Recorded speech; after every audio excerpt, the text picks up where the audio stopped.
જય શ્રી કૃષ્ણ.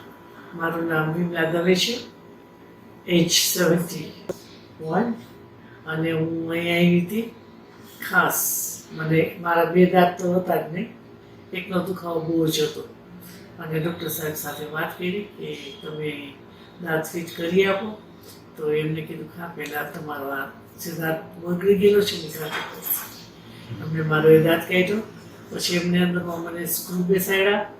લંડન ગઈ અહીંથી તો પણ મને તકલીફ નહોતી, કારણ કે એને મને ટાઈમ આપ્યો હતો અને અમે અહીં ટાઈમ પ્રમાણે જ આવતા હોય. હું આ ફેરે આવી, ફિટ કર્યું, સ્ક્રૂ બેસાડીને, દુખાવો પણ નથી અને ટ્રીટમેન્ટ પણ બહુ જ ફાઇનથી આપી. અને એકદમ એજ પ્રમાણે, મારી ઉંમર પ્રમાણે મને એમ થયું કે ના બરોબર છે. અને ડૉક્ટર સાહેબનો સ્વભાવ અને સ્ટાફ બધાનો સ્વભાવ બહુ સારો છે. અને એઝ અ ફેમિલી કે તમને તો તમારું કુટુંબ હોય, તમારા પોતાના હોય, એવી રીતે તમને બોલાવી અને તમને ત્યાગ કરી. Thank you.